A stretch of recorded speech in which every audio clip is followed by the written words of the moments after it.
All right, let's dive into the Tao Te Ching. We're looking at Lionel Giles' 1904 translation. Oh, classic. Yeah, this ancient text that's all about, well, the way Tao. Not like a set path, though, right? Exactly. It's more of a flow through life full of all these paradoxes. In wisdom, for sure. Get ready to think a little differently, you know? Oh, yeah, your mind might get bent a bit. That's the fun of it. You know, what amazes me is how relevant it still is. I know, right? Like, even after all this time, it still speaks to something deep within us. That search for meaning, how to live well, not just for ourselves, but in the world around us. Exactly. It's like a timeless guide. And right off the bat, Lao Tzu throws us a curveball. Like right there in chapter 1, he says, the Tao that can be named is not the eternal Tao. Whoa. Yeah. What's he getting at there? And how does Giles's translation help us unpack that? Oh, it's such a powerful opening, for sure. And I think Giles does a great job capturing that paradox, that essence. It's like Lao Tzu is saying, hey, language, it's useful, of course. Yeah. But, you know, it has its limits. You can't pin down ultimate truth, the Tao, with just words. So true. It's like trying to describe the taste of water. Have you ever, like... Oh, yeah. You can use words, but the experience itself. It's just something else. It is. So the Tao is like this nameless, indescribable source of everything. Mm-hmm. But if we can't even name it, how are we supposed to understand it, let alone like live in accordance with it? Right. It's a good question. And Lao Tzu kind of gives us a clue in chapter 8, where he uses this analogy of water. Okay. He says, water is the ultimate example of excellence because it benefits all without striving. I'm listening. See a connection there. Well, we were just talking about the Tao, how it can't really be grasped with language, right? Right. And now he brings up water, this ideal. Yeah. It's almost like he's saying, hey, look around, observe nature. The Tao is in action everywhere, even if we can't totally put it into words. Precisely. You got it. Water, it's like this perfect embodiment of Taoist principles. It's yielding, adaptable, but at the same time incredibly powerful. Powerful, yeah.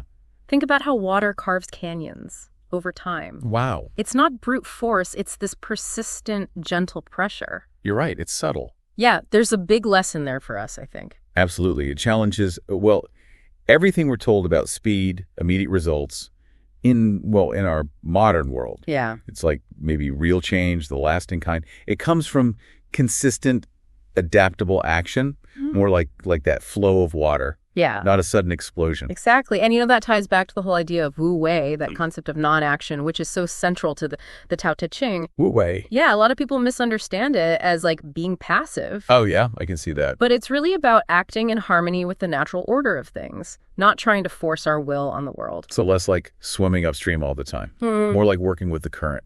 Yes. It's about aligning ourselves with the Tao and kind of letting things unfold naturally, instead of resisting the flow all the time. It's a powerful image. And this reminds me of chapter 11, where Lao Tzu talks about emptiness, that power. Oh, that's a good one. He uses those examples like the wheel. It's the empty space at the hub that lets it rotate. And a vessel, its usefulness, comes from its hollowness. It's kind of mind-bending, don't you think? Yeah. We tend to like value what's tangible, what we can, see and hold. For sure. But Lao Tzu is saying true power lies in what's not there. It is a pretty radical idea, especially in the 21st century, you're right. But think about it. That silence between musical notes, that's what gives them meaning. The empty space in a room, that's what lets us move and breathe. Emptiness, it's not a void. It's potential. Yes, a space of potential, of possibilities. So how does this emptiness thing, how do we actually apply it to our lives? Could you give us like a concrete example? How can embracing emptiness be a strength? Okay, imagine you're facing a tough decision. You've got all the info, you've weighed the pros and cons, but you're stuck. Instead of like frantically searching for more answers. Yeah, more. Right. What if you just sit with the uncertainty, create that space of emptiness in your mind? Good, I like it. That stillness, that openness, it can allow for new insights to emerge, solutions you didn't even consider before. So it's kind of like stepping back from the canvas to see the whole picture instead of getting lost in the details. Exactly. But it goes against our natural instinct to just constantly do with something, fill every moment with activity. How would a sage, someone truly in tune with the Tao, how would they navigate that tension between action and non-action? Oh, that's such a good question. And one that Lao Tzu actually addresses in several chapters. Okay. Let's explore those next. So we were going to explore how a sage, someone really in tune with the Tao, navigates that tension between action and non-action. Yeah. I'm ready to get into it. Where do we even start? Well, Lao Tzu actually gives us some insights in a few chapters. Chapters 2, 3, and 16, they all touch on the life of a sage. Okay. And they emphasize things like stillness, simplicity, contentment. It's pretty different from our usual idea of success, wouldn't you say? Yeah, for sure.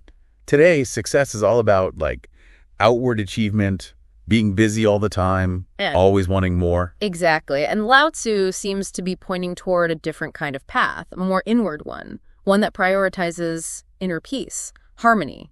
Yeah, I can see that. Like in chapter 9, he actually cautions against those things, fame and fortune.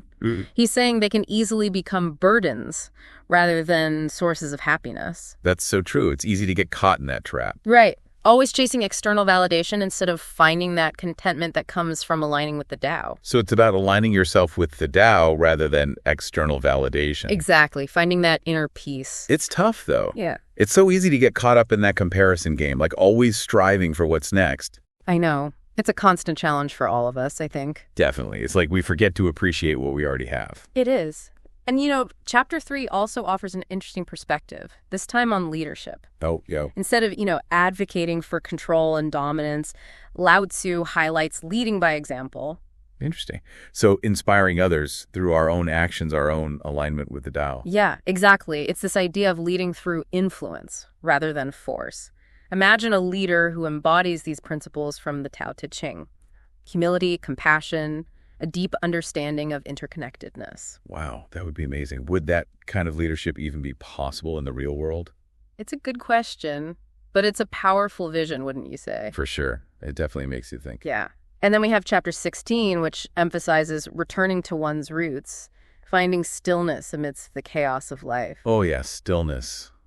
That feels especially relevant these days, In this world where we're just constantly bombarded with information, stimulation. I know, right? It's hard to even imagine finding that kind of stillness. Exactly. But the Tao Te Ching, it's not about, escaping from the world, is it? No, not at all. It's about finding a different way to be in the world, cultivating stillness. It doesn't have to mean retreating to a mountaintop. So how do we do it? What does that look like in everyday life? It can be as simple as just taking a few conscious breaths, focusing on the sensations of your body, just observing the world around you without judgment, finding those little moments of pause, of presence throughout the day. Yeah, that makes sense. Little practices can make a big difference. Exactly. It's about shifting that mindset, from doing to being, even if it's just for a little while. I like that. It's interesting. All these principles we've been talking about, like stillness and non-action, we've been talking about them on a personal level. But they can also apply to something as complex as government. Oh, absolutely. What does the Tao Te Ching say about leadership on a larger scale? Well, in chapters 3, 37, and 57, Lao Tzu suggests a really interesting idea. He says that a ruler who truly embodies the Tao governs through non-interference. Non-interference? Yeah, like allowing things to unfold naturally. It's pretty radical, isn't it? It is. Like trusting that systems can self-regulate, that order can arise organically without needing constant control. Exactly. It goes against everything we see in modern politics, doesn't it? Totally. Like today, everything is about legislation, regulation, top-down control. It makes you wonder, what would Lao Tzu think of our world? This constant intervention, the struggle for power. Yeah, it's a big contrast. It is. But maybe his message is even more relevant now, How so? Well, in a world that feels so complex, so chaotic, the Tao Te Ching offers a different perspective. What if, instead of trying to control everything, we focused on creating the conditions for things to just flourish naturally? It's like what we were talking about with water earlier. Trusting the flow, guiding things gently, rather than trying to force them into a certain shape. Yes. Exactly. But how would that even work on a larger scale? Like with government? Would it just lead to chaos? Or could it actually create a more harmonious, balanced society? That's the big question, right? And it's one that really makes us think deeply about how those principles from the Tao Te Ching can be applied in different contexts. Like, how can we bring those ancient ideas into our modern world? Yeah, how do they translate? Because the Tao Te Ching, it's full of these thought-provoking paradoxes. It is. We've talked about the power of yielding, the strength in emptiness, and now this idea of governing through non-interference. It's like Lao Tzu is almost challenging us to see the world upside down, to question everything. He is. And that's part of what makes this text so fascinating. It doesn't give us any easy answers. It invites us to question, to explore different ways of seeing and being in the world.